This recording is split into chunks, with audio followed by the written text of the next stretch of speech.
ഇന്ന് മാർക്കറ്റ് ഒരു 50 to 70 points gap down ഓപ്പണിങ്ങിനുള്ള സാധ്യതയാണുള്ളത്. Last day FIS net buyers ആയിരുന്നു. 4400 crores ആണ് അവർ ബൈ ചെയ്തിരിക്കുന്നത്. DAs നെറ്റ് സെല്ലേഴ്സ് ആയിരുന്നു. 1300 crores ആണ് അവർ സെല്ല് ചെയ്തിരിക്കുന്നത്. കൂടാതെ RBIയുടെ മോണിറ്ററി പോളിസിയിൽ ഇൻട്രസ്റ്റ് റേറ്റ് അൺചേഞ്ച്ഡ് ആണ്. കൂടാതെ GDP എക്സ്പെക്റ്റേഷൻ 7.2 ആക്കി ഉയർത്തിയിട്ടുണ്ട്. അതും മാർക്കറ്റിന് പോസിറ്റീവാണ്. ക്യാബിനറ്റ് മിനിസ്ട്രി മാർക്കറ്റിന് പോസിറ്റീവായിട്ടാണ് ബാധിക്കാൻ സാധ്യതയുള്ളത്.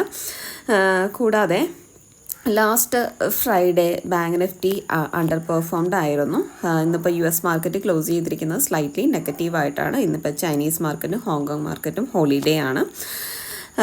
കൂടാതെ US ജോബ് ഡേറ്റാസ് റിലീസ് ചെയ്തിരിക്കുന്ന 1.5 lakhsോളം ജോബ്സ് ആഡ് ചെയ്തിട്ടുണ്ട്. കൂടാതെ അൺഎംപ്ലോയ്മെൻറ്റ് റേറ്റ് ഇൻക്രീസ് ചെയ്തിരിക്കുന്നുണ്ട്. അതൊരു 4% ആണ്. അത് മാർക്കറ്റിന് നെഗറ്റീവാണ്. ഇന്നിപ്പോൾ ബാങ്ക് നിഫ്റ്റിയുടെ ഒരു സപ്പോർട്ട് നോക്കിയാൽ 49,500 സപ്പോർട്ടും 50,500 റെസിസ്റ്റൻസും ആയിരിക്കും. വൺസ് 50,000 മുകളിൽ ട്രേഡ് ചെയ്യാൻ സാധിച്ചാൽ പോസിറ്റീവാണ്. ബാങ്ക് നിഫ്റ്റിയുടേത് 22,000, 22,500, 23,000 സപ്പോർട്ടും 23,500ഉം 24,000, 24,500 റെസിസ്റ്റൻസും ആയിരിക്കും. വൺസ് 23,000 മുകളിൽ സസ്റ്റെയിൻ ചെയ്താൽ അത് മാർക്കറ്റിന് വളരെ പോസിറ്റീവാണ്.